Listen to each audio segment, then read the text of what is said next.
Seems like the Islanders haven't played in a very long time. They won at Pittsburgh on Saturday night, but since they didn't play again until tonight, the Islanders came home as a team and were able to have a big charity dinner on Monday night on Long Island. So that becomes part of the focus of tonight's segment, Behind the Bench. Howie Rose, here he is with the head coach. Eventually they will get down to business as they go behind the bench.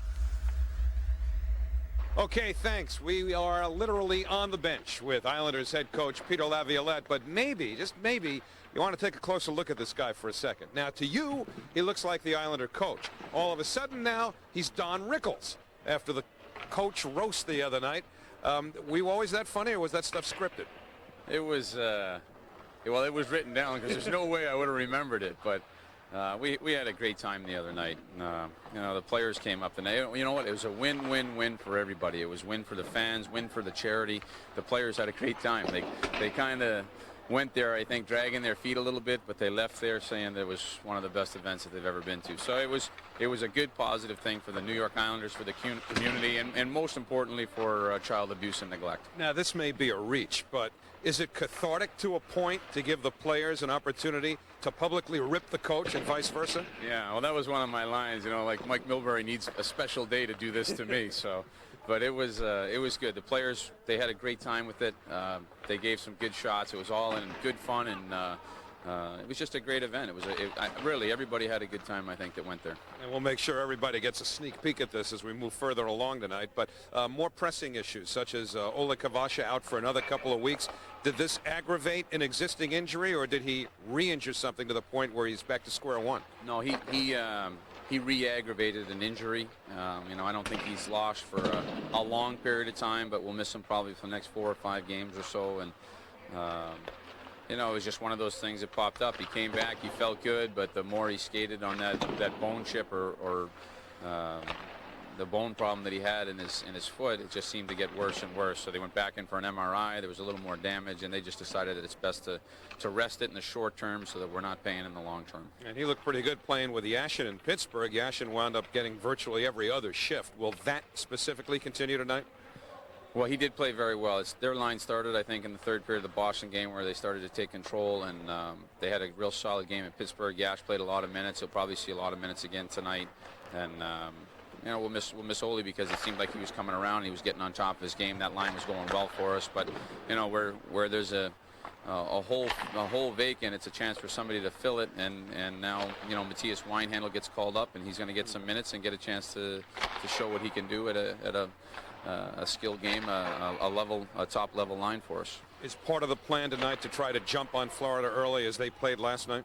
Well, that's what we need to jump on them early and jump on them late. So we need to do whatever we have to do here in order to walk out of here with 2 points tonight. They did play last night. We've got to come out with a high energy, high emotion game and try and carry that through for 60 minutes. All right, remember now, when you start writing your next set of material, everybody's in play. Feel free to rip our producer, Kevin Meininger, Larry Roth, Charlie Cucciara, Pete McEvely, everybody. Go to town. That was the good thing about having the last word, is that nobody really knew the ground rules. Now they do, so next year is going to be a little bit tougher.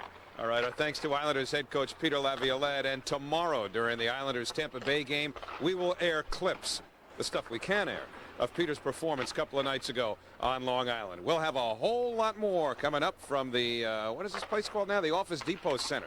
But right now, let's send it back to our studios in New York. Raising cash for a good cause on Monday on Long Island as the Owls got together to roast their coach, Peter Laviolette. He's on hand, of course, and the owner, Charles Wong. Lexi Yashin had some clean fun. I've known Peter for 6 years now. I've been in Boston and Providence as well, so I dug deep to find some material, and it should be fun. I'm sweating bullets. He's the easy one. He just sits there and gets roasted. We got to think up the jokes. Everybody's here to just relax, unwind, have some laughs. It's for a great cause, and we're looking forward to it. Mike Milbury on hand, and the owner, Charles Wong, in the act as well. Mike also told me that Peter was the best hockey player to ever come out of Westfield State College. What are we going to bump here? Peter, is that a 2-year or 4-year program? I asked Peter, suppose you had 4 lines and 3 players on a line. How many players do you have? Peter thought long and hard about it, and then his reply came back. He said, 11. I was completely frustrated. I said, no way, this is never going to work. And just then, Mike came to Peter's rescue and said, come on, Charles, give the kid a break. He's only off by 3. Peter went to Westfield State, as Charles mentioned earlier, where he was a big star. And in fact, one could argue that he was much better than all 12 other girls on the team. Ray Schultz and I had a 2-on-2 game with Peter and Kelly. And that came after when I actually had my first 2-on-2 game with Peter and Kelly with Radek Martinek. And Peter and Kelly beat us, and it was a big deal. He made sure that the Fox cameras were there. They wanted to catch all the action. And Pete was telling his friends, his family, everybody, we beat Michael and we beat Radek in a 2-on-2 game. You know, and I'm like, everybody's like, Peter beat you in a 2-on-2 game. I'm thinking to myself, it's the closest the guy's gotten to the NHL. We had to give him something. Well, I've known Pete for 5-6 years now. And he's my coach in Providence when I play for the Providence Bruins. And times were tough down there in the minor hockey league. You don't make all that much money. So, you know, Pete come to the rink with these suits on. Oh, I thought I was playing for Mr. Rogers. Won't you be my neighbor? Don't bend over your head. You're blinding me. I only got one eye.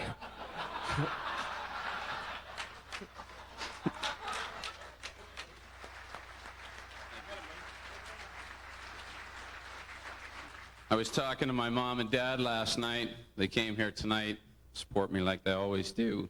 My family, my sisters, thank you. And my mom said, Peter, these are friends of yours. They're people that you work with. Be funny, but be nice.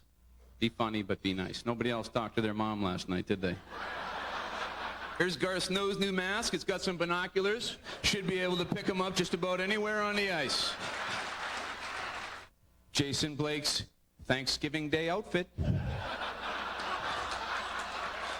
Radek Martinek, a piece of dental floss to get the beef out. Batesy left his sunglasses. What? What? He's only got the one eye that has to protect from the sun. Claude Lapointe is so short you can see his feet on his driver's license. Sven Butenshaw, your ears are so big you can hear what I'm thinking. Jason Blake is so short he has to cuff his underwear. I think he was a little harsh on me, though. I mean, I know I'm small, but give me a break.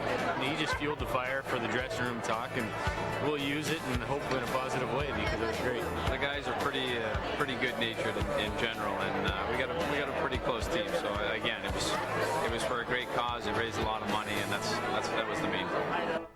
Well, the same guy writing your material is writing Peter Laviolette's material. That's good stuff. I wish. That's Who's writing that? Can we call? Can he write this show sometime? To me, he's brilliant. That is He is funny. That is a Carrot Top level of prop humor that we saw there. Kudos to him. Oh man, nice job. High humor, all right. Yeah. Well, we're going to leave you with that little. We need a break just to comic get over relief. that. Yeah, we need some comic relief. More to come on the MSG Sports Desk. In the net, and Chris Osgood has been giving the Islanders that type of quality goaltending again. Well, he won the game in Pittsburgh with his outstanding goaltending. He won the game against Dallas when Dallas controlled the game. And the thing about Osgood is he's able to find the puck. He's seeing everything, even through, pucks going through people. He's able to make those saves, rebound saves he's making. How about these on Lemieux? One of the all-time greats. Can't beat Osgood on those particular chances. Dick Tarnstrom with a chance. He's been aggressive when he's had to be aggressive. He stayed back in his net and found the puck when he's had to do that. And he looks like he's back to being the Osgood from a year ago. So the numbers starting to get a little bit better, but Islanders goaltending coach Billy Smith says that Osgood seems to be feeling better about himself simply because he's playing better. I think confidence that goes game to game. Sometimes you see guys have one real good game, one bad game. I think it has more to do with their play, and sometimes guys will try to do more than what they should do, like go into the corners, set up the puck, maybe move the puck, and when you see bad goals going in, usually they're scrambling to get back into their net and they don't get set soon enough. And that's, to me, confidence, hey, it comes and goes too easy. It's just being consistent, and when things aren't going well, just stay in your net and make them beat you. Here in Florida. Florida used to be the home of Mark Parrish. The former Panther will lead the Islanders against his former team in their second meeting of the season, and it's coming right up.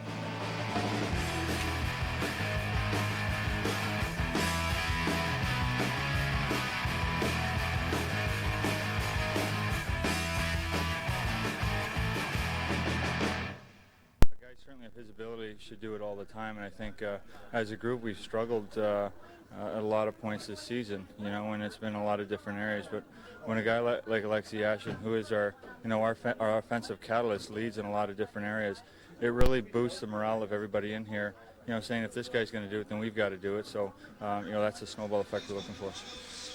Michael Pekka talking about Alexei Yashin, who comes off of a solid game in Pittsburgh against the Penguins as he sets up Claude Lapointe, 1-0 Islanders. What a pass from Michael Pekka. Michael Pekka on the boards, I should say, saw Lapointe and just put it ahead of him so that he could put it up. Asham starts the play. Now Pekka, see that little pass, perfect between the skates and the stick to Lapointe, who wasn't sure it was in.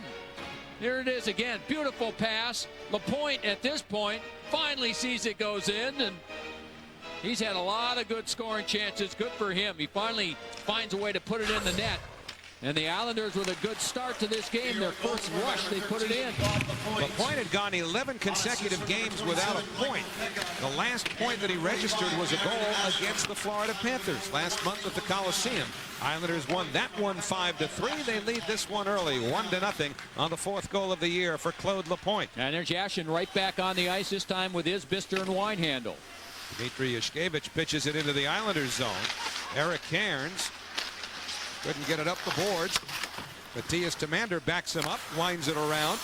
Jay Bouwmeester, number 4, spins it right back behind the Islander goal. Aaron Ashton draws the second assist on the Lapointe goal at the 1:29 mark of the first period. And Erme will hold on there. Now Bouwmeester gave that one up. The puck was floated high in the air, and Bouwmeester, who is they're raving about his play because he's cool and calm with the puck. He was cool and calm here, but watch right here, Winehandle steal it and then set up Yashin in front. And Yashin with a great opportunity. That's a good save by Erme.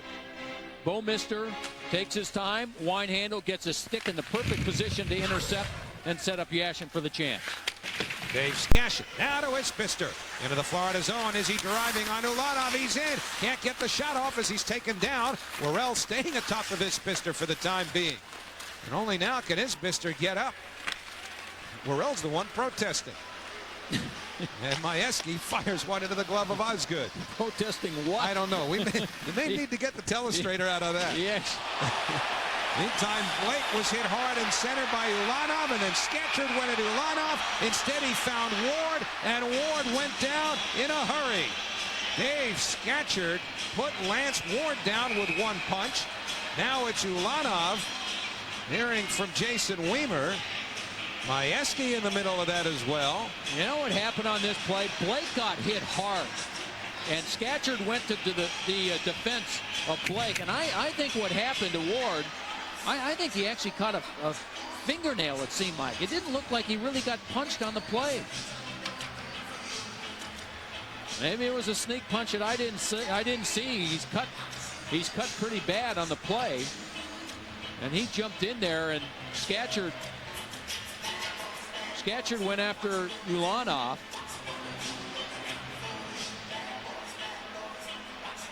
It'd be an interesting replay to see what happened, because Jason Blake just got nailed on the play with a hard hit. Got nailed on the play. Watch him get hit right here. That's Ulanov, and then you'll see Scatchard come over and go after Ulanov. Oh no, he did. Yeah, he did get him with that right. Boy, I didn't see that. That was a hard, quick right. He was looking him right in the eye yeah. too. It certainly wasn't a sucker punch of any kind. Billy Smith and Mike Milbury are next door to us. They were both standing and leaning out over the glass, kind of like in the old days. They weren't going to go the length of this building to get in on the fracas, but they never shied away from one either. Was Mike looking at his shoes? No, not in this building. They're just sandals here in Florida. Can't do any damage with those. Pass, they came out strong. They came out with pressure. And Claude Lapointe is the recipient of this pass coming up right there. Michael Pekka, beautiful pass. Lapointe with the goal on Erme. It was early. And there's a knee brace on the surgically repaired left knee. Look at this. I mean, Majewski throws the knee out and catches Michael Pekka. Down he goes. He gets the tripping call. Boy, that's a dangerous play. That is a dangerous play. Michael's all right on the bench, and the Islanders go to work on the power play. Hamrlik across to O'Coin. Wrist shot. Might not have reached Hermé as it was blocked in front.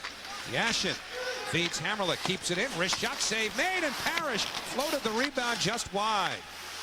Adrian O'Coin into the corner to Parrish. Now Bates checked by Kozlov. O'Coin has it again. Feeds Yashin. Half-minute gone on the power play. Hamrlik a shot. Of save Hermé, and he'll hold on. Now the Islanders' power play is off kilter here. That's 2 wrist shots. Now they're talking about it a little bit right there. Hamrlik took 2 wrist shots without looking. The first one, watch this, he just surprised the goaltender. And then Parrish is able to get to it. And then right afterwards, look at, there's no one within 15 or 20 feet of the net. Some miscommunication by the Islanders power play unit. Now Yashin fires, he scores! Alexei Yashin on the power play with some traffic in front, and the Islanders tie it 2-2. No miscommunication there. What a shot by Alexei Yashin. They decided to go right back to Yashin on the side. He just stepped right into it. Look at the passing. He just walked right into it. I mean, when he's playing that way, when he feels the room, I mean, he just steps right into this. And that's a tremendous shot by Yashin. And the Islanders tie it on the power play. And this time, who's in front again? Parrish. Parrish was there. I don't think he touched it, though. I think Yashin gets the goal. There it is again. I don't think Parrish touched it, Howie, but I think he distracted Hermé. And Yashin got everything on that one. Well, either way, it breaks a drought. And, oh, there's a big hit delivered behind the net on Yushkevich by Webb. Is this Pittsburgh? Well, that was identical to the hit against Pittsburgh. On Roosevelt. On Roosevelt, who separated his shoulder on the play. And Yushkevich that time, boy, oh boy. He didn't have time to look up. Steve Webb hasn't played much in this game, and he gets the laser sight going on someone, and he just stepped into him. Yashin got the goal, by the way, from Hamrlik and O'Coin on the power play at 7:08. Here it comes again. I mean, he didn't have time to look up and look at the hit. I mean, he's not skating on the play. He's cruising, and he's got the arms down, the stick down. That's just a great shoulder hit. So a 2-2 game. Yashin breaking a drought. He had got PK time for the Islanders. A lot of PK time. They finally were able, though, Howie, to get a power play. It took a period and a half or so, and they moved the puck around. Look at this shot by Yashin. He just drilled that one for his 6th of the year. That time, not easy to do, but he's one of the best. Yushkevich didn't get that out. Down low, wine handle for Isbister. Hit the side of the net, centering feed for Pekka. That bounces away. But Tamander keeps it in. Matthias Tamander past Isbister. 8 seconds left of the power play. Janssen keeps it in. Hermé tries to cut it off, only got a piece of it. Now Bouwmeester goes up the boards, held in by Tamander for Isbister. Penalty's over. Janssen fires. He scores! It's not a power play goal, but the Islanders have tied the game 3-3 after the Panthers had several chances to clear their zone. Yeah, you're exactly right, Howie. They couldn't get the puck out of the zone. The final play, I believe it was Brad Isbister on the boards that was able to keep the puck in.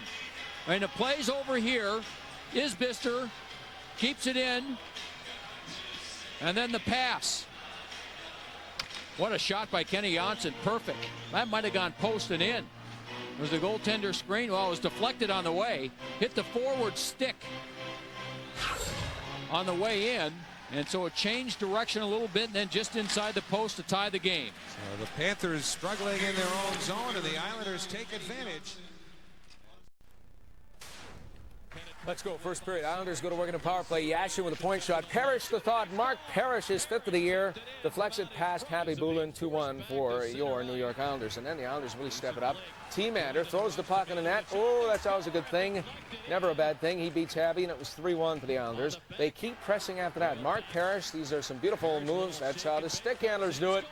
Beautiful, beautiful brown eyes. He scores and it was 4-1 for the Islanders. All the Islanders, as they continue to get into this thing. Scatchard puts in the rebound. That's his 6th of the year. 5-1 for the Islanders. And there is more in our hockey hills. Jason Blake to Jason Weimer.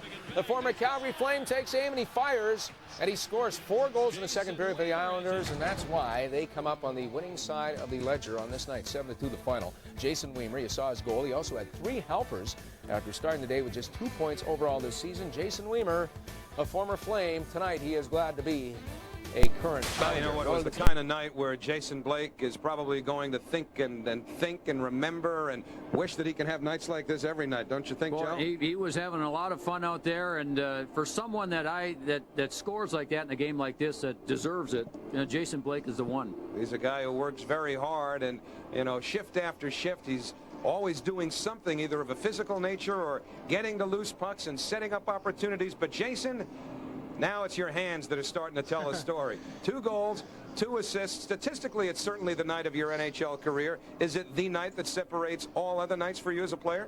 Oh, definitely. I think I could have a lot of nights like this. It just, I think like you point out, I just work as hard as I can every single night, and I get my opportunities every night. I just don't put the puck in the net, and that kind of separates it from any other night. Tonight, I just, our line just got one early and just never looked back.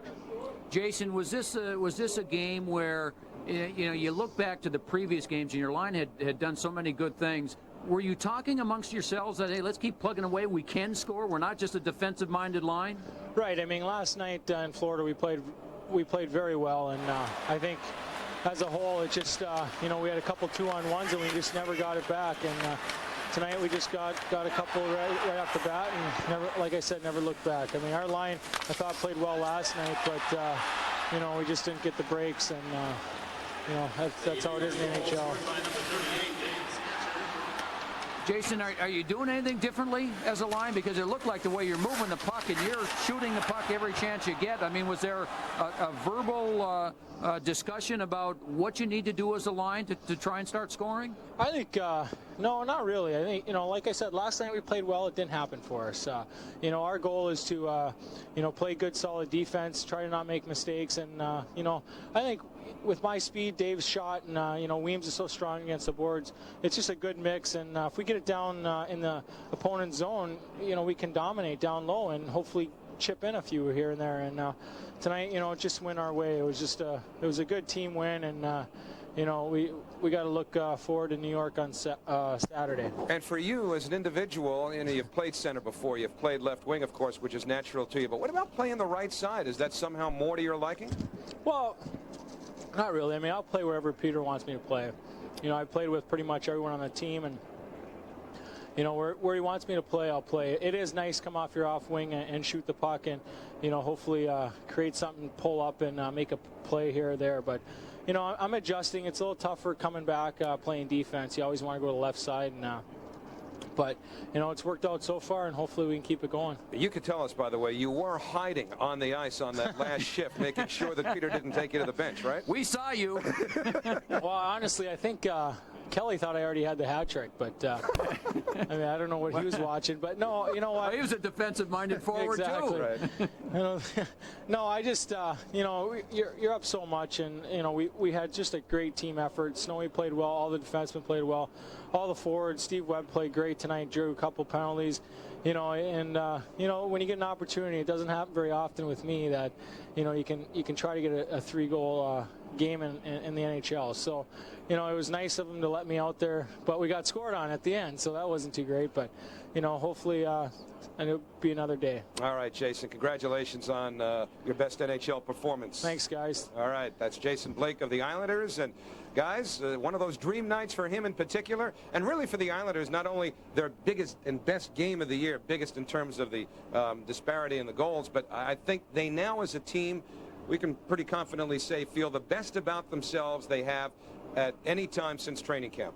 And reason to feel that way, guys. Stick around. We're going to come back to you in a couple minutes, talk more about this 7-2 Islanders win. And Howie's right. This really is a time where the Islanders, who have struggled throughout the first 2 months, should feel good about what they did, not only scoring 7 goals, but scoring 7 goals against a goaltender that you'd never expect to give up this many goals. You know, talk about your tale of 2 seasons. Last year, the Islanders beat the Tampa Bay Lightning 4 times in 4 meetings as they enjoyed a renaissance season while Tampa continued to wallow in hockey misery. But these days, it's been a reversal of fortune. The Islanders remain in their 2-month struggle. The Lightning lead the East with 26 points. Yet on this night, everything old was new again, and here's the video. And if you're a Tampa Bay fan, and I'm sure there are millions in New York, here's your highlight. Ben Clymer, the giveaway from Hammerlick. Clymer beats Garth Snow, 4th of the year, and the Lightning take a 1-0 lead. But then Dave Scatchard, the one-timer, misses. Jason Blake goes back, gets the puck, comes out in front all alone, beats Hobby Bullen, his 3rd of the year from the man you just heard from. That tied the game at 1. Now the Isles on the power play. Lightning can't clear. Hammerlick to Alexei Yashin. He shoots from the blue line, and Mark Parrish deflects it in. Number 5 for Parrish, first goal in 10 games. Everything going the Islanders' way. Jason Weimer to Jason Blake to Matthias Tiemander. He scores his first as an Islander. Watch the replay and check out how he scores. It's actually a pass attempt, but it hits defenseman Stan Netzcash's stick, slides through Hobby Bullen, and it's 3-1. Now watch this move by Parrish. Dan Boyle, the defenseman, that is the equivalent of Allen Iverson's crossover dribble crippling you. 4-1. Parrish, another goal. Take another look. That is a yard sale. Showing every bit of the defenseman's, it really is, every bit of the defenseman's equipment. All Islanders in this one with the numbers. Jason Blake. He'll cash in again, 2nd of the night. This time he beats Evgeny Konstantinov, 7-1 Islanders. Then, of course, the ugliness ensues. Watch in front, Shelton Keefe with a cross-check on Hammerlick. Then he goes for another cross-check. Garth Snow sees it, and he goes ballistic. Garth Snow with about 9 punches. Never took off the blocker, and you know what? That probably hurts worse than a knuckle. 7-2, Islanders win it. Garth Snow wins for the first time this season. He was 0-7-1. In his last 8 games, gets the win. Islanders' highest goal output this year. Hobby Bullen had allowed only 6 goals in his last 3 games combined, but gets 6 against him in 40 minutes. Islanders take it. I mean, here's someone that, you know, for the last while has been very disappointing. He hasn't been able to score. He gets one here on just a beautiful deflection. How many times have we seen that in the last number of years by Mark Parrish? And this move here is as good as we've seen all season long. Dan Boyle's an offensive-minded defenseman that can skate, and he just gets, you know, he just gets totally faked out on the play on the great move by Mark Parrish. But they were able to Geico highlights. Jason Blake and Garth Snow, who would have known then they would have such great games? Down 1-0. It was all Islanders after that. Jason Blake with the hustle and the wraparound goal to even this game at 1. And the Islanders were off and flying. Alexei Yashin, he takes the shot from the point, but it's Mark Parrish who deflects it. That snaps a 10-game drought for Mark. Jason Blake on the rush. And you know things are going your way when an intended pass is your first goal of the season. Matthias Tiemander, the move of the night. Mark Parrish. Dan Boyle was 10 steps behind him and falling backward as he scored the goal. Oh, he put on such a move. 4-1 Islanders. This one turning into a laugher after Dave Scatchard made it 5-1. Jason Weimer 19 seconds later making it 6-1. Jason Blake and company with a 7-2 win. A lot of firsts on the night. Garth Snow with 29 saves in his first win since March. Parrish breaks through for the first time since Halloween. 11 different Islanders had points, and the captain was... And Michael Peck on the ice this afternoon as the Islanders are getting ready to take on the Rangers in the first of 5 regular season meetings between these 2 teams. Garth Snow got his first win of the season. As we mentioned, he also got his first suspension of the season. Now, he was just sticking up for Roman Hammerlick, but here come a series of rights against Sheldon Keefe, who had blindsided Hammerlick with a cross-check, and Snow went after him. Reviewed by the league after immediately being assessed a match penalty because he still had the blocker on. So Snow loses about $12,000 in salary, but gains a little love from his teammates. Rick DiPietro did get the call up. He's got to at least back up Chris Osgood, as Snow has now been suspended for the next 2 games. Talked to Trottier before this game as he talks about the vantage point from behind the Ranger bench. Well, it'd be my first opportunity to get a flavor, a taste of that, but you know, it's probably one of the best in sports. You know, it's gets very intense out there, and you know, I think both teams want to control and channel and do all the things that they have to do in order to be successful, and you know, it should be a great game. Take us back to this rivalry from your vantage point as a player. As you well know, the Islanders get up for these games at Madison Square Garden. And you know, I think it's very good for the hockey fans. I think they see a great game. I think they see the best of both teams, and you know, brings out good goaltending and scoring opportunities. Should be, you know, usually a good physical match. So all in all, I think the fans are the ones who benefit. Stan Fischler contends that one of the biggest goals you ever scored in your life was an overtime game winner in this building against the Rangers. What do you remember about your days in this rivalry? Well, Stan's very nice to say that. There's you know, there's a lot of great moments and some disappointing moments both ways that you know, you can reflect back on. But you know, coming into this building was always intimidating. It was always you know, that you know, the team was always going to be getting up for you and giving their very best. So it works both ways. You know, as a coach, you're not out there banging people or, you know, trying to score goals, but you know, you're preparing your club as best you can, and you know, just keep pushing and prodding. How about some great moments, disappointing moments in your first 6 weeks as a head coach now? Not enough time to reflect yet. I think there's again, there's been some trying times, but at the same time, I think that's good experience. I think there's moments where you're just overexcited and pleased with the way the players are playing too. All right, it will probably be stranger for you to go back to the Coliseum for the first time as opposed to coaching here Maybe. for the Rangers. You think it will be? Maybe. You never know. Never know. Yeah, you know, it's you can't anticipate those kind of things. You know, there's more anticipation, I think, by the media than there is by me. There's more things that I can control at hand versus speculate about those kinds of things. But when the day comes, you never know what it's going to be like. That's for a later date. Trottier played here as a Penguin, not exactly the same kind of rivalry as when he played here as an Islander. He also came back as an assistant coach for Colorado. Now he's a part of this rivalry as the head coach of the Rangers. Peter Laviolette spent most of his NHL ice time as a Ranger. He'll be coaching Eric Cairns in the Isles this afternoon, and he's behind the bench with Howie Rose right after this. Edition of Geico Islanders Game Night as we go behind the bench with Islanders coach Peter Laviolette, who is fond of saying very often when we talk the morning of a game that it's not so much about the opposition that night as it is about the New York Islanders. Well, given the nature of this rivalry, does that change at all for you today? Well, obviously it's an important game with Ranger Islander history, but it's also still an important game for the New York Islanders. I think we've taken some small steps to dig our way out of our little hole that we put us in and back towards the playoffs. And although it will be nice to get the 2 points over the Rangers, it would just be nice also to get the 2 points and move up in the standings. Joe and I mentioned after the game in Tampa the other night that our hunch, strong suspicion, was that the Islanders collectively probably feel as good about themselves now as any time since going back to training camp. Is that accurate? I think so.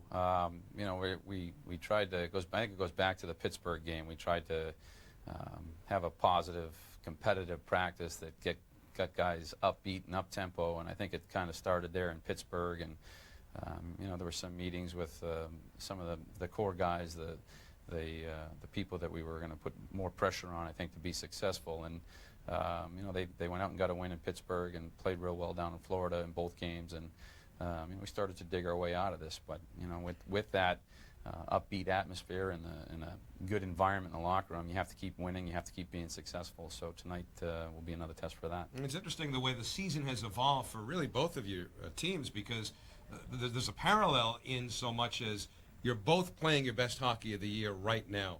What then concerns you about the Rangers today that maybe wouldn't have concerned you even 2 weeks ago? Well, I think a concern for anybody who plays the Rangers is their firepower. You know, Bure and Lindros and Messier is playing very well right now. Nedved, Dvorak, so and then their defensemen are their leading scorers. So they have the opportunity to put the puck in the net every time they're on the ice. So I think defensively the challenge is there for us to be sharp and still try and generate our own offense. One question for the Islanders today will be Claude Lapointe took a puck in the ankle the other night. What do you think? Well, I think he'll be a game-time decision. He took a shot. He didn't come back in that game. He was hobbling around pretty good yesterday. Went for an MRI back with our doctors in Long Island. That MRI came back negative, but still having a difficult time with the foot in his skates. So if Claude can't go, Eric Manlow is here, and he'll be able to fill in fine. DiPietro grab a key trying to lock Chris Osgood in the bathroom of the locker room or something?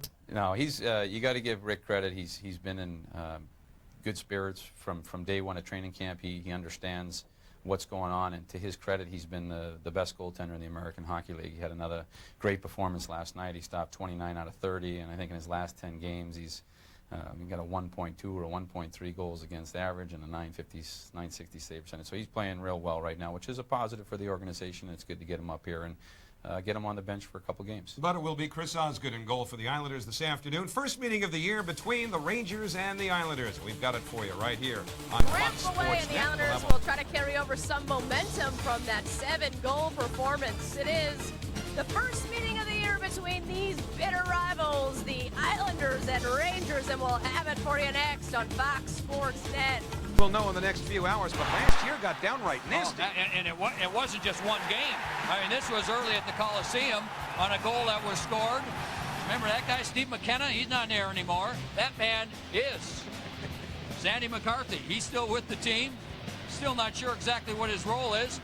Steve Webb is still around. Theo Fleury is not around. And everyone participated in this. And that might be one of the reasons Webb is still here and Fleury's not. So you look back at the season series, it dates back 30 years, and you can see how close it really is. The Islanders winning it last year, and Jason Blake understands what this rivalry is all about. It's a huge game for both of us, and you know, it's going to be exciting. It'll be a lot of fun. You know, it's always great to play the Rangers, home or away, but this is something special, obviously, with their head coach, Brian Chartier, behind the bench. So, you know, it'll be a special night for both teams. I expect it to be a tough game and a lot of emotions. I think it's been like that every year. The crowd's into it. The players are always fired up, and it always lends itself to be a very emotional game. It's always fun going into Madison Square Garden. I remember before I even came to the Islanders, it was always fun going into Madison Square Garden. My favorite place to win. For the Islanders, Mark Parent, and the Ranger half of the Dodge goaltending matchup, making his 8th straight start, is Dan Blackburn. Mike Richter's still out because of post-concussion syndrome. So young Mr. Blackburn, 19 years old, getting a heavy workload in his 2nd National Hockey League season. Brian Leach for the Rangers, number 2. Across to Tom Poti, the former Edmonton Oiler, number 3. Eric Lindros, number 88, with Rem Murray, number 17. Pavel Bure, number 9 for the Rangers. Islanders have Alexei Yashin with the puck, number 79, up to Matthias Weinhandel, number 11, with his fister. Weinhandel to the slot, checked from behind by Lindros, and Brian Leach pokes it ahead. That was a good pass from Alexei Yashin. He flipped the puck up over everyone, and the Islanders had an odd man rush. Weinhandel just couldn't take advantage of it, and then Lindros, a good job coming back on him. O'Coin looks for Weinhandel. Messier slaps it back the other way, but it's accepted across 2 lines. An offside pass 44 seconds in. What are the keys to this afternoon's game, Joe? When the Islanders are playing their best hockey, Howie, they're forechecking aggressively. We saw that against Tampa Bay, and against the Rangers, it's a team that's getting better defensively, but I think you've got to pressure them. And then when the puck is on the other side, you've got to stay tight defensively. Again, they've been playing better defensively, and when you're doing that, you might have an opportunity to continue to shut down Lindros and Bure, who are struggling. Scatchard beat Messier on a draw. Weimer's shot was stopped in front. Blackburn had plenty of company in front of him. And Sven Butenschon retreats to the Islander blue line. Up the right side for Weimer. That's batted away by Dale Purinton, number 5 on defense, who has been very solid most of this season. Sure has. And you know what he's not doing, Howie, that we've seen him do in the past? Take bad penalties. And they're playing him in all situations. And this will be a good test for him, though, if he can hold his cool in a game like this. Blake throws it at the net. Blackburn the save. And the puck poked back to the corner. Miscommunication there between Blackburn and Malikov enabled the Islanders to create a scoring chance. Good start by the Islanders. And a steal by Blake. He fires, and a stick save by Blackburn. Boy, is this line going, aren't they? They've got a lot of jump again on this first shift. Dave Scatchard hit in the corner. A drive by Bates, and that's knocked away by Blackburn. Blake behind the net, lets it go for Bates. He throws it at the net off the elbow of Blackburn. Islanders keeping the pressure on. Hamrlik lets one go, and that missed the net. All the way to the near side, and it's drilled down the ice by Barnaby. The Rangers will take an icing here. So 2 minutes in, the Islanders have had the better of play. What a shift. To where it fits comfortably because of the ankle problem, so he's out. And by the way, Mike Richter, they've totally shut him down. He is not doing anything. I mean, it still could be a while before he gets back. They won't even let him exercise. This is 3 years in a row with serious injuries for Mike Richter. Yeah. At the age of 36. Got a new contract over the summer, though. Here's Peter Nedved driving towards the net, throws it through the slot, and the Islanders grab it back up the left side. With the Rangers changing comes Pekka. Quick shot and a glove save by Blackburn. And Dan Blackburn makes a good glove save. See how quickly it went from one end to the other? Speed, huh?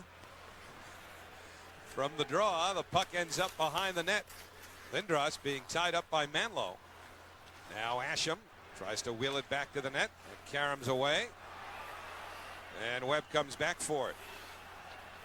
Steve Webb goes up the middle. Now this is fourth line against fourth line. And Pody basically shrugs Asham off, but Webb follows. Leach trying to pin Webb in the corner. Asham gets in there. He dumped Rico Fata, number 27, but it's Fata, the one-time #1 draft pick of the Calgary Flames, moving out of his own zone. And Osgood with a stick save. Rebounding the puck behind the net. Hamrlik trying to contain Sandy McCarthy, who was involved so often with the Rangers last year against the Islanders. He told me before the game, he said he's still not sure what his role is yet on this team with the new coaching staff. And not getting all that much ice time. Roman Hamrlik into the Rangers zone. Now to Yashin. He shoots and it goes off of Blackburn, who is being pushed by Asham, who in turn was tangled up with Pavel Bure. And now Hamrlik takes it back around the Islander blue line. Dumped in by Winehandle. Lindros on Isbister. Now Winehandle looks forward in the corner, but it's wrapped around by Dale Purinton. And up come the Rangers. Here's Bure poking it away from Kenny Johnson. Round to the far side, the defenseman Malikov, former Islander. Familiar with this rivalry from both ends. Played it to the near boards. Yashin couldn't get it out the first time. Finally kicked it out with Kasparaitis all over him. Isbister carries in. Isbister to Yashin, and that shot missed the net. Bure waits for it. Collision behind the play. Actually, Winehandle ends up running into the goaltender. And here's Lindros centering, saved by Osgood, and the rebound does not come free as Osgood was able to protect the puck. Boy, are we getting some action, aren't we? Back and forth, back and forth. Most of the good saves in this game have been made by Dan Blackburn, but this is a good one by Osgood. Lindros just throws it at the net, but it gets redirected on the way in. And Osgood somehow is able to get that with his catching glove. That was Darius Kasparaitis, the defenseman that moved in on the play and got a piece of the puck. Good save by Osgood. So Messier will draw with Scatchard to the right side of us. And now Kasparaitis is playing with Lefebvre, and things have gotten a little bit better for Darius in that pairing. Yeah, they've been pretty consistent with their defense pairs, just as the Islanders have saved, of course, for the occasional injury. Islanders have, or at least the Rangers have had Leach with Pody, Kasparaitis, and Lefebvre, as you mentioned. And Puritan has been playing with Malikov. Here's Weimer shooting, and a save made by Blackburn. And there's going to be a penalty here. Jason Blake knocked into Blackburn. The Islanders may contend that he was pushed in, but it's going to be a Ranger power play as Barnaby feeds it towards Lindros in the corner. And we get the whistle, and the Rangers will have the first power play. You know, Howie, before the game, I had a conversation with Dan Maruelli, who's one of the referees tonight. And Sam Rosen, who was with me at the time, we were talking about how goaltenders are getting run into a little bit more now. And what Maruelli was saying, he said, the players, even if they get pushed in, they have to make an effort to try and avoid contact.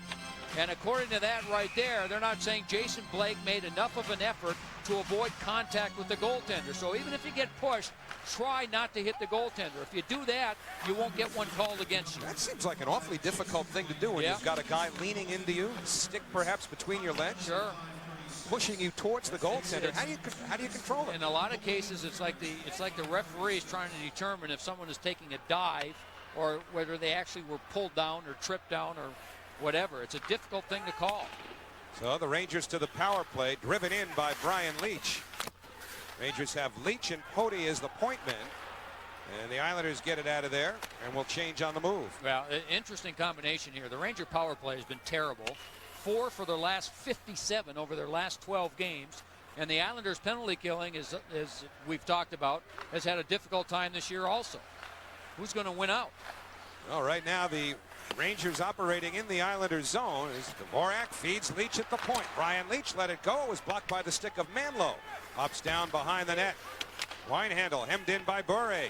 Peter Nedved, number 93, feeds the point. Pody, his shot tipped, kicked out by Osgood, who had to react to the redirection. Good save by Chris Osgood under tough circumstances. It sure was, Howie. That so puck was Nedved deflected. draws with Yashin. And Kasparaitis takes over. The pounding of the stick that you hear from Dan Blackburn to inform his teammates that Winehandle's back on the ice. So the Islanders very effective on the penalty kill. Twice so far here in the first period. Brad Isbister hemmed in by Lefebvre. Dvorak takes it back. Dvorak with good speed up the right wing. Dvorak pulls up. Now slides it back behind the net. Petrovitsky has it there. Nedved round to the near side. Dvorak held off. And Petrovitsky feeds the slot. Nedved can't squeeze a shot through the check of Tamander. Good play by Matthias Tamander.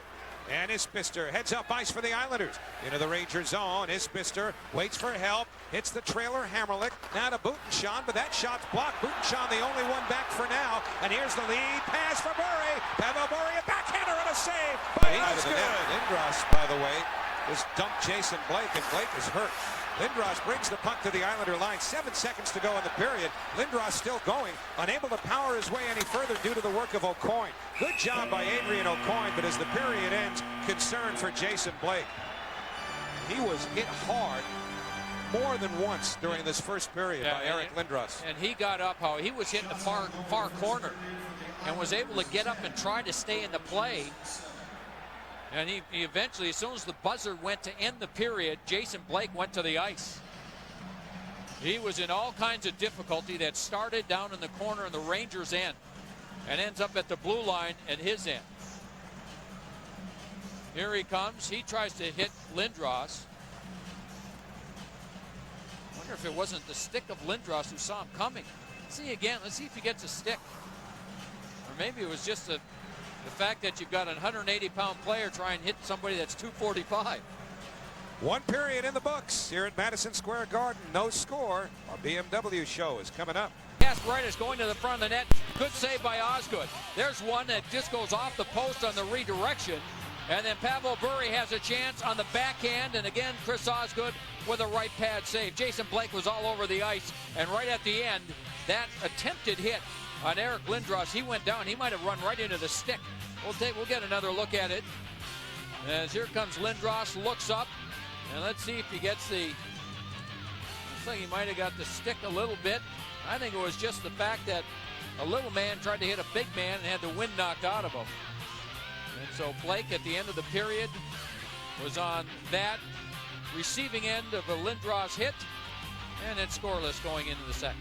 Our intermission report brought to you by BMW. Stop dreaming, start driving. The ultimate driving machine. To Rob Mark Messier.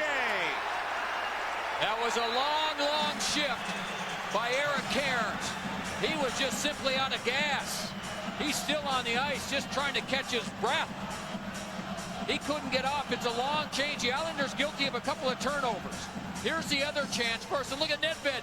And Cairns comes back. What a job by Cairns. That was earlier. Now he didn't get off the ice.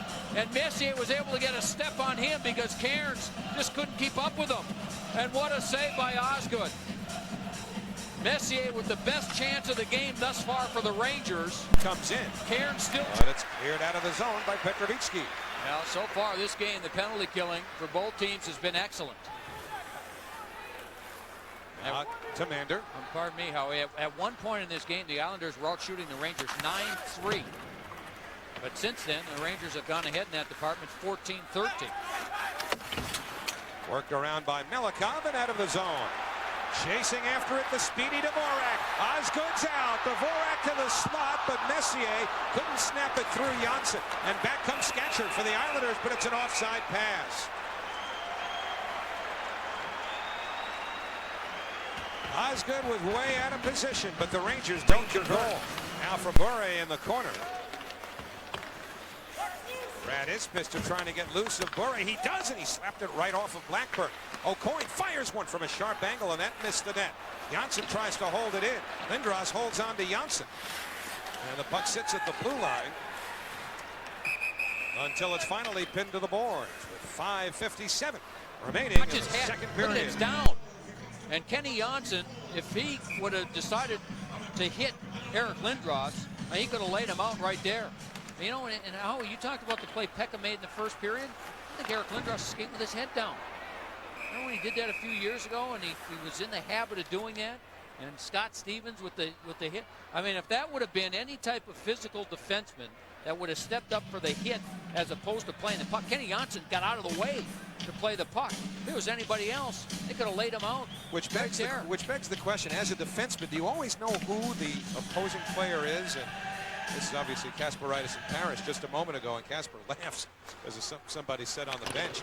Did you always know who the guy with the puck or the guy you were going to hit was, and does that sometimes enter into it when you consider both of those players' histories with concussion? Yeah, their you do own before zone the here. face-off. They've got Dvorak with Nedved, Kasparaitis, and Lefebvre. Dvorak, who has speed, works on Boutenschan, pulls up, shoots, saved by Osgood. He holds on. Seconds remaining to the 4-on-4 sequence. Isbister brings it in. Janssen going towards the net. Isbister a shot, and that went wide with Blackburn moving. Messier went up the middle, didn't get it out. Tamander has it. Now he's chased by Mark Messier. Janssen's pass picked off by Samuelsson. Two Islanders back. Samuelsson waiting. Samuelsson still with it. Now down the boards comes Malakoff to the slot. Backhander kick saved by Osgood. Final minute of the period. 7 seconds left to the 4-on-4. Samuelsson made a great play, Howie. He waited and waited, and the Ranger defense were changing. And Malakoff came off the bench. And Samuelsson waited for him and gave him the perfect pass. Good save by Osgood. Islanders now on the power play. And the Rangers get it out of their own zone. Hammerlick all the way back to the Islander end of the ice. 25 seconds left to the penalty. 35 seconds remaining in the second period. Adrian O'Coin for Winehandle into the Rangers zone. Yashin takes it to the corner. Yashin put it in front. Backhanded by Winehandle. Saved by Blackburn. The rebound ends up on the other corner. Parrish feeding back towards Hammerlick. Out of the near side, Nedved first to get it, and he cleared. He also made an excellent save on Winehandle, who was going to the net and redirected the pass, and Blackburn stopped that. Yashin plays it towards the Ranger net. Bouncing puck knocked into the corner as time runs out in the second period. Well, we saw a little bit of everything in that second period. We saw Chris Osgood forced to make a good save early in the period. After a good hit by Webb, this chance by Mark Messier, who leads the Rangers in goals scored. Beautiful save. And then an opportunity here. Osgood gets caught out. What a play by Tom Poti. During a TV timeout, Peter Laviolette really let his team have it. Got their attention, and they got back to dumping the puck in the zone and got back to forechecking again. And that's the way they're going to Yashin for the Islanders throws it in front. Save made. Rebound score. Mark Parrish on the power play just as it began. Ties it at 1. Alexei Yashin fooled the goaltender, I believe, on this play. He ended up looking like he was going to pass it and then just pulling it into his body and firing a wrist shot almost from the goal line. And Blackburn had to make the save. Watch him, fake, and then the shot. And then guess who's there? Guess who's in front? Mark Parrish. Look at this, he's with Kasparaitis. Now that was the shot that fooled everybody by Yashin. And you could see Kasparaitis, the defenseman, he got fooled as well because he let Parrish go to anticipate a pass. So the Islanders tie it on the power play early in the third period. 1-1 the score. Here's another chance. Blake turning in the corner. Blake now for Boutenschan, the defenseman in deep. So the penalty by Dvorak. 2 turns things, at least for now, in the Islanders' favor as they get a good shift right after the goal. And it's the Scatchard-Weimer-Blake line again creating. And there's a little noise in here from the Islander fans. Weimer trying to gain control behind the net. Lets it go now for Scatchard. He's checked by Messier. Messier comes back with it, slides it right through the slot.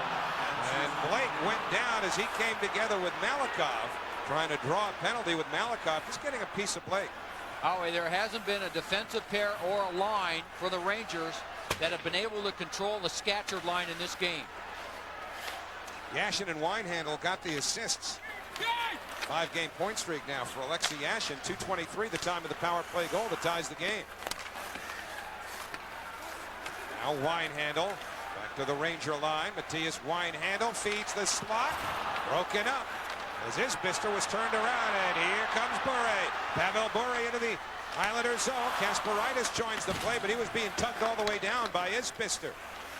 Now to the other side, it's Bure. Looking at around the boards. Osgood all by himself.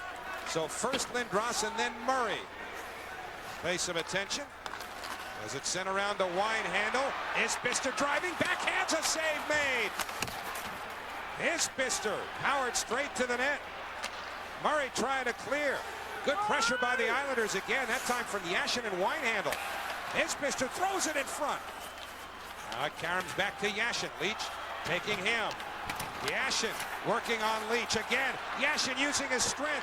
Turns, holds. Leach staying with him. Yashin the shot and a save by Blackburn.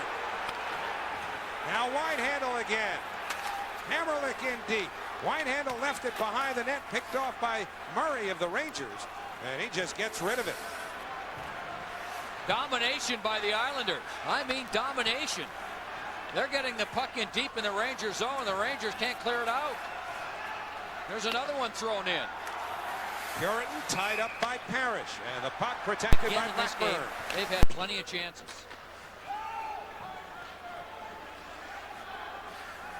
And Blackburn lets Kasparaitis handle the puck. Over to Lefebvre. Rem Murray able to get away from the checking of Winehandle. And Isbister gave it up to Murray. Now to Lindros with Bure. Lindros shot it wide as Bure was going to the net. Kasparaitis with a huge hit. There he is, Kasparaitis along the boards, and the Islanders bring it back in. Isbister scores! And the Islanders take a 2-1 lead. What a play by Yashin at the blue line. Yashin dove to keep the puck in, and then while he was sliding on his stomach, he turned and just kind of flinged the puck towards the net. It ends up on the stick of Isbister, and I'm not sure Dan Blackburn was ready for it. As Isbister took the shot quickly, and it just trickled through Blackburn's legs. He just kind of fell down. Look at him fling the puck to the front. And Isbister is somehow able to get the puck through Blackburn. Yashin again, watch him fall. Right here. Falls, and then just throws it to the net. So the Islanders, for the first time this afternoon, have the lead. Parrish on the power play, and now Isbister to make it a 2-1 game. Demander, more than halfway through the second period now, or pardon me, the third period, and really from about, what would you say, the halfway point of the second period on, that's when the Islanders started to take more and more of the offensive flow away in this game, and they've certainly been the better team, I would say, over the last 20-25 playing minutes. And here's Yashin, 2-on-1. Isbister off the post and then in. Isbister gets his own rebound. And it's 3-1 Islanders. 2 for Isbister. And 3 points for Yashin. And the Rangers get caught in the Islanders zone, and it's a 2-on-1 break the other way. It looked like Yashin was going to shoot, and he passed right at the last moment. But watch what happens.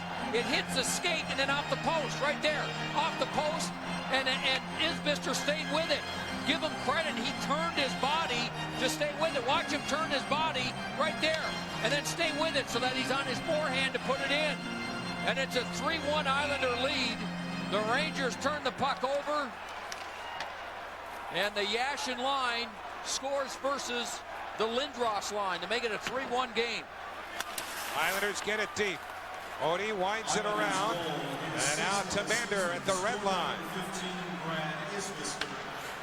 Rico Fata turning back in the Rangers zone.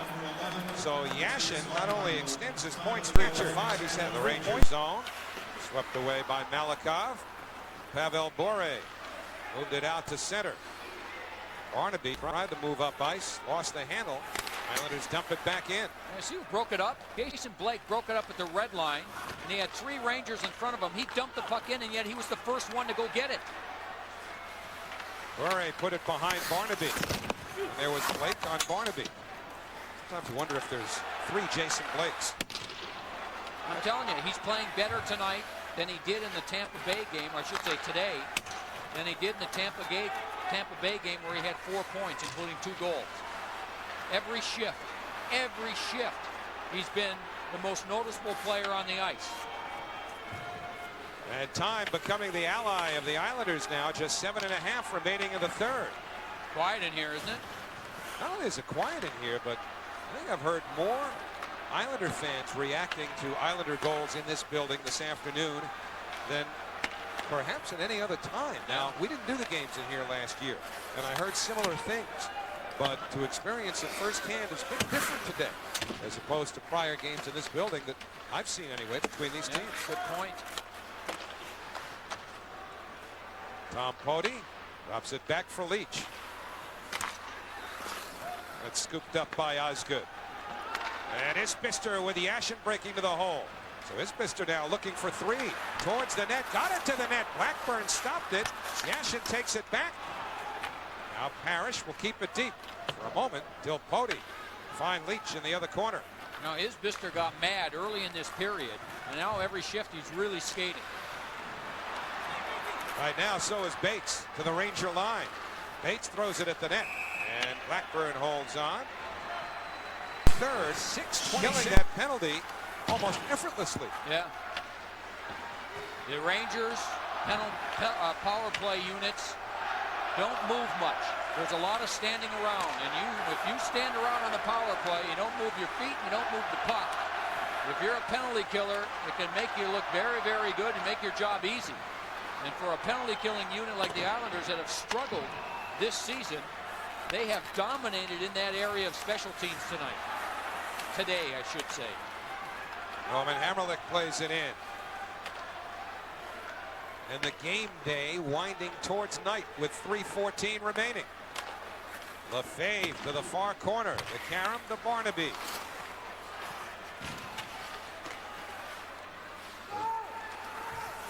They continue to work it along the boards. Well, the Islanders grab it back. 1 man back. Yashin with Isbister. Leach gets back 2. And Blackburn turns the shot aside.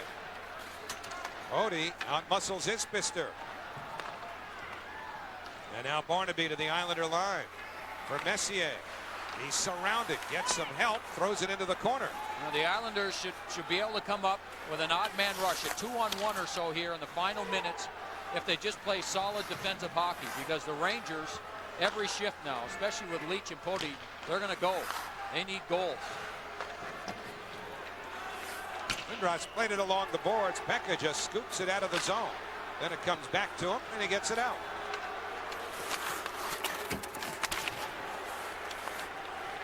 And it's Lindros moving through center.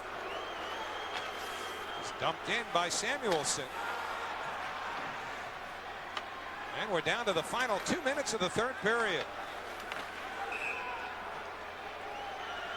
Offside, they'll bring it back. Funny, Joe, the Rangers had the lead after 2 periods. And yet, when you look at what is now 58 minutes of playing time, I think you can make the case that for at least 40 of them, the Islanders have been the better team. I agree with you. I agree with you. The Islanders went through, again, there was a period of 3, 4, 5 minutes of the second period, and they weren't playing their kind of hockey. When they were turning the puck over in the neutral zone, over-skating it, doing things that they and Scatcher was out there. Scatcher's taking the face-off. Drawn back, Leach to Poti, and Osgood holds on just 0.4 of a second under a full minute remaining in the third period. Now, Scatcher took that face-off and lost the Poti, he lets it go. That's knocked down, and Janssen grabs it back, getting it out of the zone. So we're into the final minute, 3-1 Islanders. Ranger net remains empty. And Janssen around, not out. Netmed throws it towards the net. Lindros sent it back the other way, but Osgood just happened to be there. Yeah, and so Brian Leach with a drive. Osgood the save. He covers up, down to 37 seconds left. you know what? Rangers are winning all the offensive zone faceoffs here. Michael Pekka's back on the ice now. I think he's talking about that last drop. Nobody really going to the net. Right. The Islanders, of course, have done a good job keeping them away, but yeah. Islanders have controlled this game from the midway point on. There, Scatchard wins that one. Back behind the net again. Messier checked by O'Coin. Brad Isbister with 2 of the 3 has an empty net, but not positioned to look for it. So 20 seconds remain. A 5-game road trip that started with a loss in Boston, then a win in Pittsburgh, a tie in Florida, a large win in Tampa, and right here in Madison Square Garden, the Islanders take the first meeting of the year between the Islanders and the Rangers. Messier throws one at the net just as the buzzer sounds. 3-1 Islanders, the final this afternoon. Oh, this started off to be an awful road trip with a terrible performance in Boston. And Mike Milbury, the general manager, visited the coaches and the players on the bus after that and talked to them. And since then, they've turned things around, unbeaten in the last 4 now. It turns out to be a great road trip instead of a bad road trip. Michael Pekka is getting closer and closer to being back to 100%. And you know the other thing that's happening? They're getting contributions from different people on different lines now, it seems, every game. The Scatchard line didn't score tonight, but they played great. And Isbister, who hadn't been scoring much, he's up there. He gets a couple of goals. So they're getting contributions from a lot of different people. And this is a huge win. Huge win. A huge win, punctuating a huge road trip. Certainly a turning point to the Islanders' season thus far. 7 out of 10 points, including 2 here at the Garden. 3-1 the final. We'll be back in a moment. For the National Hockey League. You know, Howie, at this point the game was 2-1 and Darius Kasparaitis pinched in, got caught. Winehandle made the play up the ice to those 2 players, Yashin and the pass. Off the skate, off the post, but Isbister, give him credit, boy, he stayed with it. And that was a huge goal to make it a 3-1 game. And again, it was Winehandle who had a couple of assists. Lindros, they got Bure, but that's the guy leading the team in scoring. Mark Messier with 10. He's going for number 11. Steps in. Chris Osgood. How you like me now? Pulls out the glove. Shows no love. What about Osgood, though? Beaten. Tom Cody right there. Goes him 5-hole. His third opens the scoring. Third period, Alexei Yashin finally gets things going. Tied at 1. Falling down. Great pass right there to Brad Isbister. Isbister bangs it home. 2-1 for the Isles. And just 2 minutes later, the same pair team up. Yashin waits. Isbister, skate, post, and in. 3-1 Isles. That's the way this one would end. Isles on fire, unbeaten in 4. Islanders with a man advantage. Alexei Yashin waiting, throws it in front. Mark Parrish is there to bang it past Dan Blackburn to tie the game at 1. Yashin at it again. He's at the line, hauled down, throws it down low. Brad Isbister squeaks it past Blackburn. 2-1, then Yashin. Isbister off his skate, off the post, back to the stick. Man, you know you're living right when you get an opportunity like that. He scores his second of the game, and Islanders win it 3-1. Islanders are now unbeaten in 4 games, and they end the Rangers' 3-game home winning streak. For Matthias Winehandle, he had 3 assists. It's his first career multi-point game. Unbelievable. No Limit Records is also pursuing an NBA career on the side while maintaining his stronghold on the hip-hop and R&B scene. With his son Lil Romeo, they form one of the most powerful father-son duos in any business. Please welcome Master P and Lil Romeo.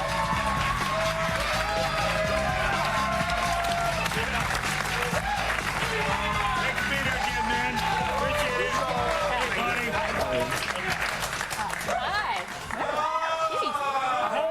How old are you now? I'm 13. Yeah, I saw your cribs was great.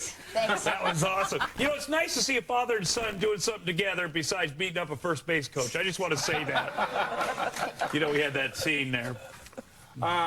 Pete, let's get it right off. I want to just check out this video called Tight Whips. I just love it, so I want to see it right now. Yeah. I didn't want to talk about it.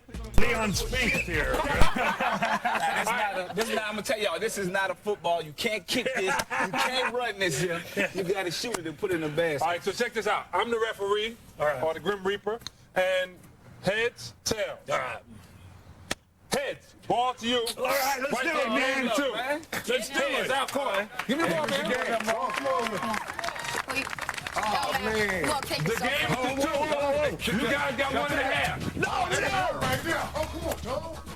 Oh! First 1 to 2. We'll pick it up in the second. No score sends on the attack. Daniel Alfredson will turn. The backhander hits Arvidsson and in. Hey, they'll take it. Ottawa 1-0. And check out the new Islanders' third jersey. Physical stuff now. Zdeno Chara nailed by Michael Pekka. Chara in pain. He would leave the game, but did return. Pekka gets 5 and a game. Third period tied at 1. Sean Bates racing to the puck, runs into a wandering Patrick Lalime. Bates will sit for 2. Midway through the third, Yashin finds Vinehandle. The wrister beats Lalime. Vinehandle's first NHL goal. Hey, have a glass for me, buddy. Islanders lead 2-1. A couple of minutes later, Marian Hossa to Radek Bonk. Chris Osgood, no good there. Score tied at 2. Now overtime solved nothing. This one finished in a 2-2 draw. On the first day of sale, 2,000 of the Islanders' new jerseys were purchased. Sens extend their unbeaten streak to 8 games, and Jason Spezza was a healthy scratch and could be sent down to the AHL as early as today. Just one win in their last 29 games against these Ottawa Senators. A good start for the Isles. They had an early power play opportunity, and it's Adrian Aucoin, the blast to score and give the Islanders a 1-0 lead, which they carried into the second period. The problem in the second was too many power play opportunities for the Senators. That's Marian Hossa, who's so talented. And then less than a minute into the third, it's Hossa again. He and Radek Bonk, quite the combination. 2-1 Senators. They go up 3-1 on this. A high shot from Todd White, who connects for his 6th of the season. And the Senators had a 3-1 lead. The Islanders would get one back. Jason Weimer sliding it across for Roman Hamrlik. And the Islanders were back within 1 at 3-2. Chris Osgood keeping it close. 27 saves on the night for Ozzy. Sparkling saves at times. But Martin Prusek was just a bit better. After Ozzy turned back everything he could, a couple of gorgeous saves for Prusek to keep it 3-2. Brad Isbister had a couple chances he would probably like to have back. And some nice passing here, which will lead to Martin Hoflat with an empty netter at the other end. The Islanders pulled Ozzy and never could get anything developed in the other zone. So it ends 4-2. On the bright side, Yashin's point-scoring streak and a lot of scoring from the defensemen, but too many penalties cloud the positives. The Islanders had way too many to kill, and too many penalties really hurt the flow. Let's get some reaction. It's unbelievable that the one guy never called one penalty against us. The other guy did. And I don't know if he's got it in for us or not, but I guess that's just the way it goes. I'm not saying every penalty shouldn't have been called, but, you know, it's a game of hockey. You gotta play through those things, and, undisciplined penalties, it kills you. Second period, we were shorthanded the whole period. You know, I think two lines got to play 5-on-5, and you can't have that. You can't win hockey games in the NHL like that. Is there any way the club is getting more penalties than any team in the league? What do you have to do about it? No comment. The Islanders spent over 6 minutes in the first and almost half of the second a man down. And even if the penalty killers are successful, which in this case they were 9 out of 10 times, it's just not enough time left over for the Islanders to try to score. The players walk a fine line with these penalties. Some of the calls as far as the obstruction stuff go, are called and sometimes they're not called. So you just got to go out and play the same way. It's tough as a player to know where the line is, because some nights it's not called and some nights it is. So it makes it tough, what to expect when you go out there on any given night. But, if we just work hard and stay off the refs, not get into verbal confrontations with them, I think, maybe it'll ease off a little bit. Obviously, it disrupts the flow of the game. We take as many penalties as we did. Like I said, we burn out our penalty killers, guys like Batesy and Blakey, guys that we rely on for energy. We burn them out on the penalty kill, and then the guys like Yash that don't kill penalties end up sitting on the bench, and their legs kind of get shot, and it makes it tough to stay in the game. So we need to stay out of the penalty box. Obviously, you're going to get some penalties, but to the extent that was in Ottawa is a little bit ridiculous. That's the thing about penalty kill. Like, even though we did a good job, it basically makes it so we can't score, first of all, and then it also tires out the guys who are on the PK. So it's tough. A lot of times you can use it as a momentum builder, but when you're short for 10 minutes in one period or something like that, it really hurts you. Now to the penalty killer's best friend, and that is the goaltender, which brings us to Chris Osgood, who has been in the news lately. A couple of New York papers have picked up on this report out of Canada that the Flyers are interested in dealing for Chris Osgood. Now, it is the Islanders' policy never to comment on trade rumors. However, it's our understanding that they have not had any discussions with the Flyers about Ozzy. It just so happens that we had an extensive interview with Chris Osgood. He is a restricted free agent after this season, and he talked to us about his desire to stay here and his long-term prospects for staying on Long Island. If I was here this year and I knew our team was going the right direction, and who knows what's going to happen this year, but I think we're going to do better than we did last year. Then me not to be here next year, yeah, I'd be hurt. I'd be devastated. I'd be disappointed, because then I'd be like, geez, I feel like I didn't finish what I started there, or do what I set out to do. I might look at it as me getting a brand new start. I played in Detroit for 9 years. Now I'm 30 years old. Now I feel like I'm getting a new fresh start here, where now I have this many years to accomplish what I'm going to accomplish here, and I think we're capable of winning just as much here, because we got a great core group of guys. We have a good chance to go all the way, just as good as anybody else does this.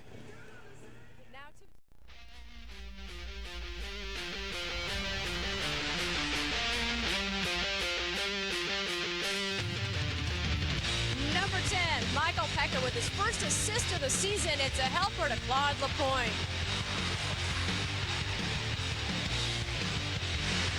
Number 9 was another New York Islanders first. Martinez wide handle, his first National Hockey League goal. Here's number 8. Eric Venlo scored one more goal in the month of November than he probably should have. The first one came with the help of Darian Hatcher's noggin.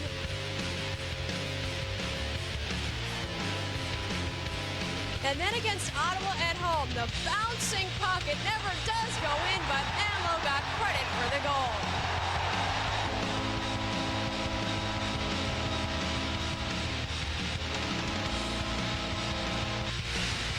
Number 7 is Steve Webb, doing what Steve Webb does best.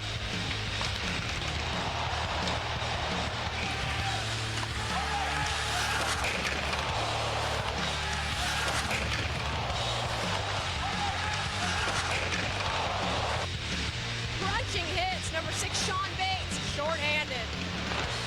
Zubov couldn't hold it, and here comes Bates. Sean Bates driving to the net, short-handed. He scores!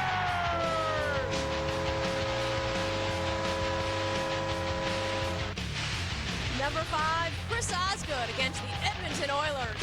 There's a lead for Smith on a breakaway. He moves in, shoots. Great save by Osgood. There's the Chris Osgood of 2001-2002. Number 4, Jason Blake had a career night in Tampa, collecting 4 points, a pair of goals, and 2 assists in a 7-2 win over the Lightning. The Islanders' most impressive offensive output in 2 years.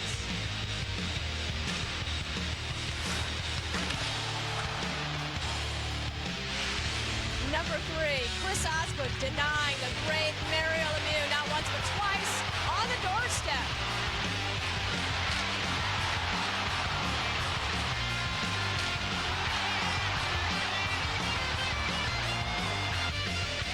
Number 2, Alexei Yashin with the pass to Brad Isbister from his stomach.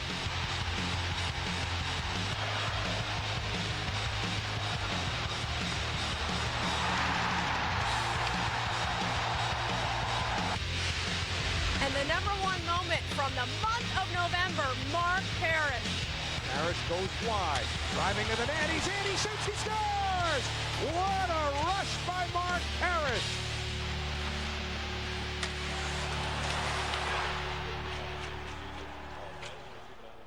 An Islander, by the way, who had...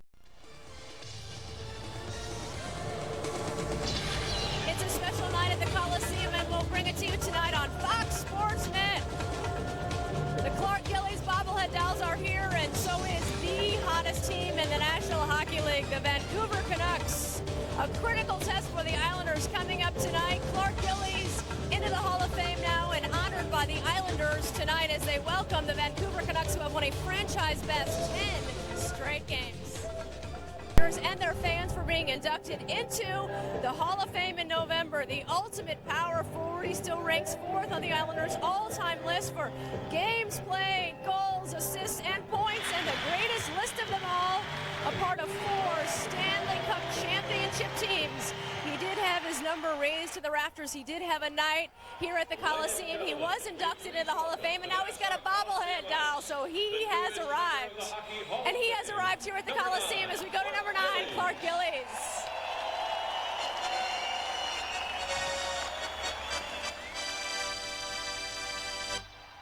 Thank you.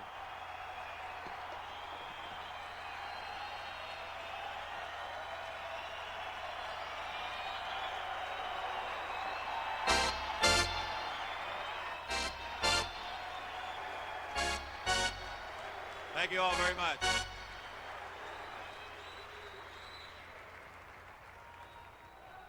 I want to say thank you to the Islander organization for this night. You know, when you're growing up, you dream about playing in the National Hockey League. You dream about maybe having your number retired and possibly getting into the Hall of Fame. But I don't think I ever dreamt about having my own bobblehead. So it's kind of special.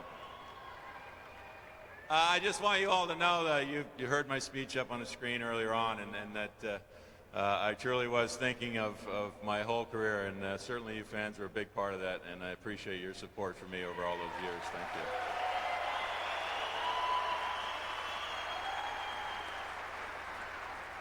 There's been a lot about a lot of guys in this team. Certainly the gentlemen hanging from the ceiling here were very special to our organization. But to be successful, you don't just have 5 or 6 guys. You've got a total team effort. And we've got a little bit of a surprise for you tonight, some faces that you haven't seen too much. Certainly seen my mug enough this year. This might be the last one. But I want to just bring out 3 guys that just meant so much to our hockey team, especially during the 4 Stanley Cup years. Everybody has a part. Everybody has to play a role on a successful team, and these 3 guys certainly did that. The first guy I'd like to bring out is a fella that didn't get a whole lot of recognition, as I said, but was one of the premier penalty killers. Our special teams back in the early 80s were as good as any that I've ever seen, and I want to bring out Billy Carroll as our first honoree tonight.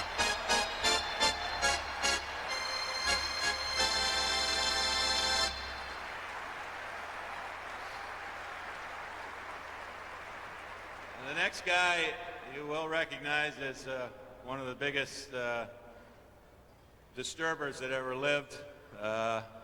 Every shift was an exciting shift when you play with Dog, because he did everything he could to antagonize the other team. I'd like to bring out Dwayne Sutter, ladies and gentlemen.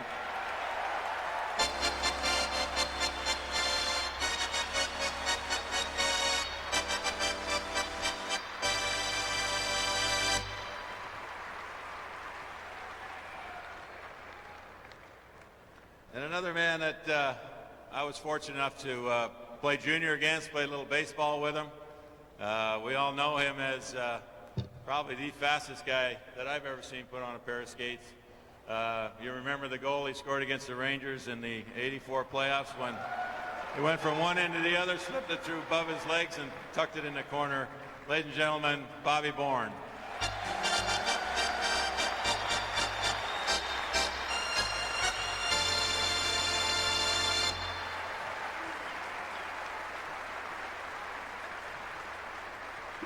Ladies and gentlemen, to commemorate Clark's induction to the Hall of Fame, our current Islanders will now present our alumni with Marvin & Sons Jewelers silver cufflinks and keychains. Presenting Billy Carroll, Jason Blake. Presenting to Dwayne Sutter, Steve Webb. And presenting to Bobby Bourne, Alexei Yashin.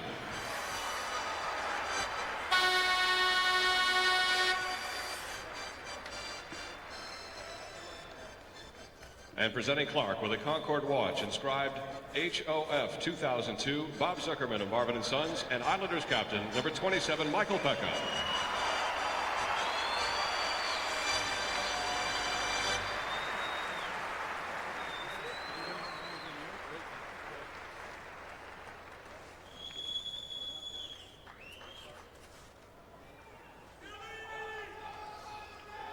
All right, I won't keep you too long because we want to see a pretty exciting hockey game here. But I just want everybody to realize, and especially the team, that what these three guys represented to our hockey team made us as successful as anybody that you've seen around here. As I said earlier, it just shows what you can do when you put the right ingredients together and play as a team. And hopefully we'll get that all going here, and we'll see another Stanley Cup back here shortly.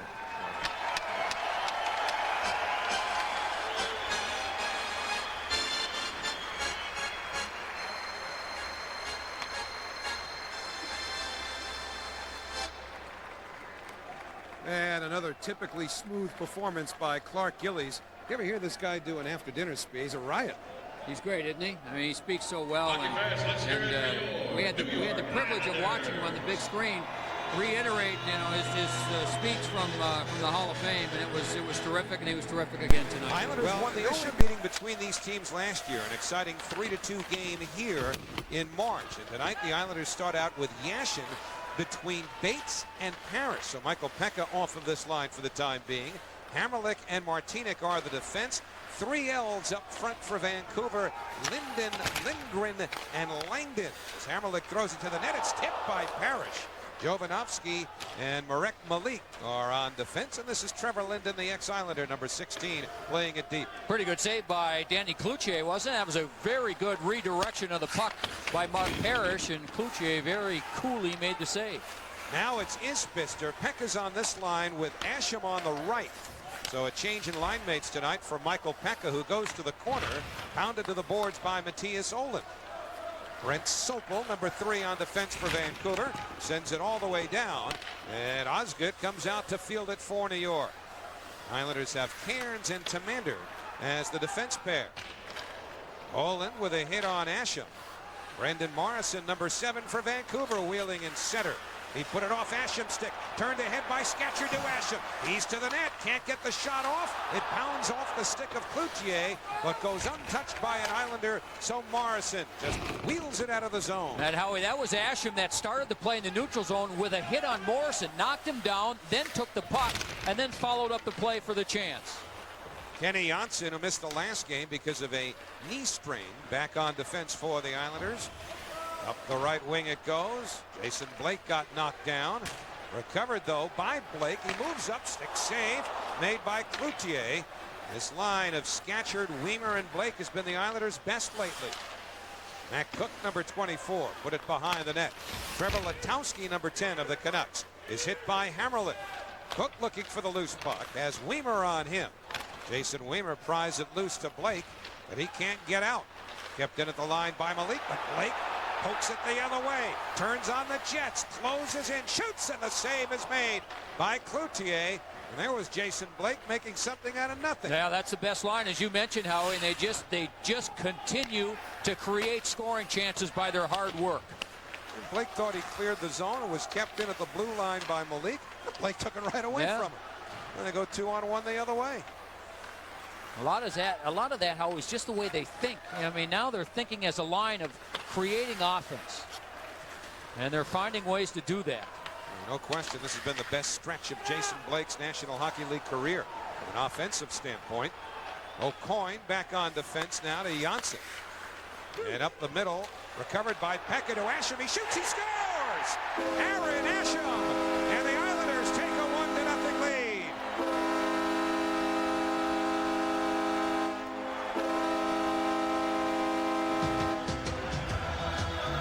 Well, the Islanders get a fortunate bounce. Aaron Asham had a chance his last shift, and then they come out again. Now this puck will hit the skate of the defenseman Nolan, right there. Olin off the skate. Or they get it out here, they'll go back, but Olin again will be in the middle. There it goes off his skate to Pekka, and then Pekka picks it up, and the perfect pass to Asham. and it's 1-0. So twice Olin gets the redirection. The Islanders end up with it and eventually score. Aaron Asham was a healthy scratch in Ottawa. It was the third time he'd been scratched. The first two came in October.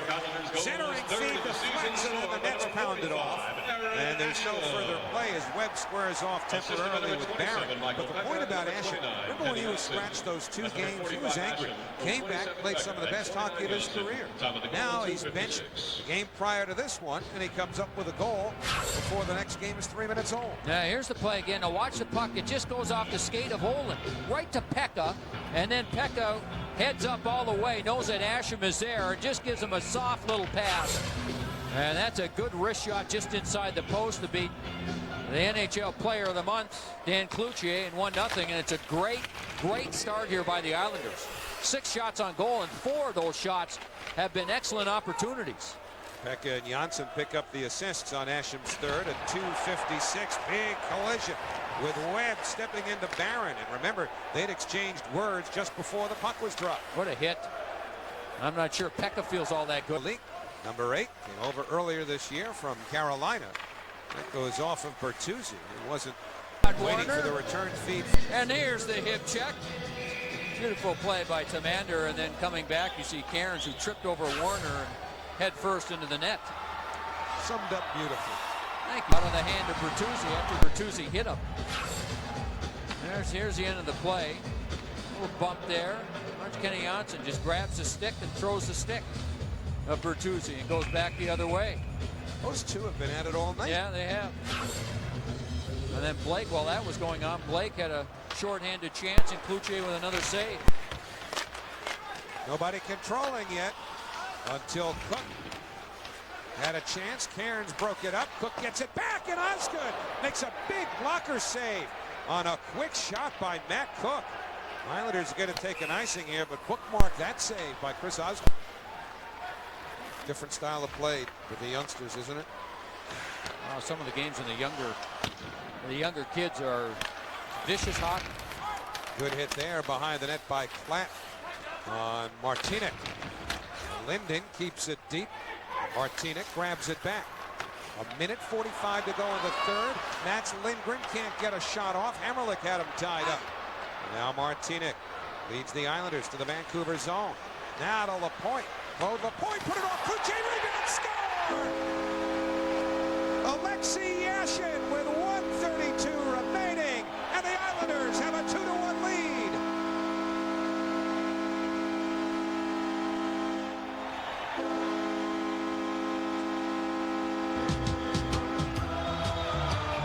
Alexei Yashin with a huge goal for the Islanders. And it was after Martinic leads the rush. After he had given it away in his own zone, he gets it back. And Lapointe will just throw it at the net. He looked up, threw it at the net. Jovanovski was there, but didn't see Yashin coming from behind him. Here it is again. Throws it at the net. There's Yashin with the goal.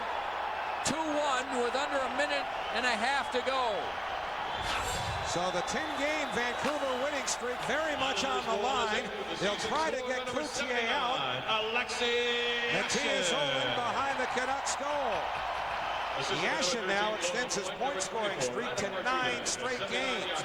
But more importantly, as the puck goes into the bench area, just 1:09 remain to the third. Claude Lapointe picks up the assist along with Martinic. For Lapointe, it's his first assist of the year. And Lapointe hasn't played much here in the third period. And he gets out there for a quick shift. And for Alexei Yashin, 9 consecutive games now of forget about hockey. At least 1 point. Back, beat Calgary, and away they went. And the Islanders trying to end a 10-game winning streak as they get set for the Maple Leafs on Friday. But they can't look past these next 23 seconds. Chipped away by Weimer. Jovanovski can't hold it in. Weimer on the empty net, gloved down by Naslund. 14 seconds to go. Empty net for Vancouver. Olin trying to get away from Pekka, couldn't do it. Played back by Weimer. Naslund trying to get it in, got knocked down. O'Coin to the empty net, broken up by Jovanovski. But the Islanders have ended the Vancouver Canucks 10-game winning streak. Islanders 2, Canucks 1, the final.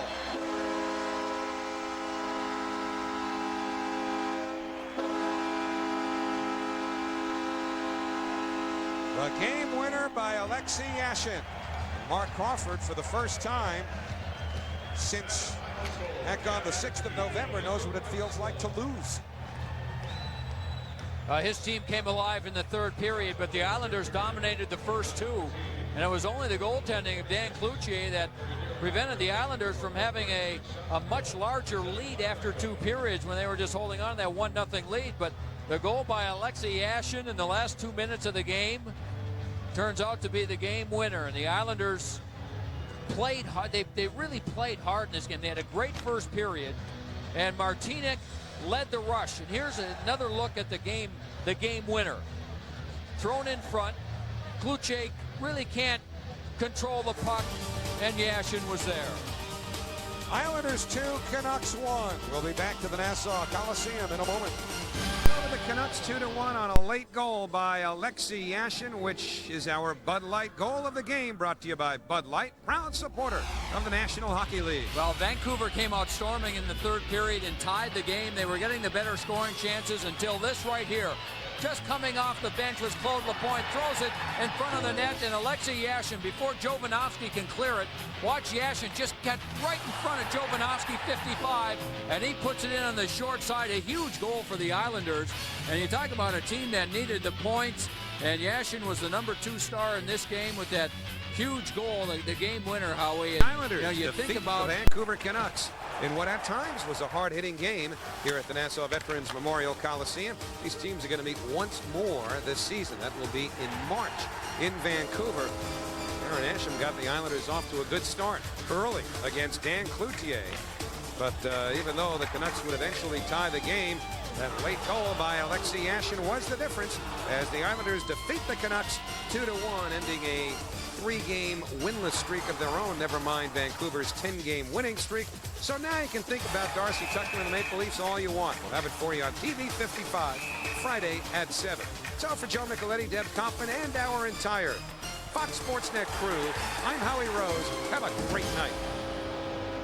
Meanwhile, the Islanders were winless in their last 3 and had scored just 2 goals in each of those games. Let's go to the island where it was Clark Gillies' bobblehead night. That's the back, that's the front, and all I could say is I hope he's wearing a mouthpiece. What did the Hall of Famer have to think of the honor? Growing up, you dream about playing in the National Hockey League. You dream about maybe having your number retired and possibly getting into the Hall of Fame, but I don't think I ever dreamt about having my own bobblehead. So it's kind of special. Better looking in person, I have to say. Clark Gillies inducted into the Hall of Fame last month, and once they got to hockey, Gillies was proud. 2:55 into the first, Michael Peck, a nifty pass to Aaron Asham. He scores his 3rd of the year, and it's 1-0 Islanders. Scoreless second period, we start the third, and Sammy Sallow, wrist shot high over the glove of Chris Osgood, partially screened on the play. We'll watch it again, and you'll see how screened he was. Kenny Janssen, Michael Pekka, both in the area. Osgood didn't see it till it was in the back of the net. It's 1-1. Islanders had a great chance to take the lead. That's Jason Blake. 2-on-1. The wrist shot. Dan Cloutier makes the save. Blake obviously frustrated.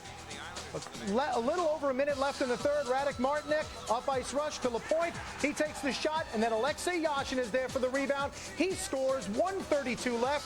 Yashin's 8th is the game winner, and the Islanders skate away with a very important win. 2-1 the final. So for the 4th straight game, the Islanders score 2, but this time it's enough. It's the first Islander win in 4 after going unbeaten in 4. And give credit to Chris Osgood, who made 20 saves in this one. Good enough for the win. He's now 1 game under 500.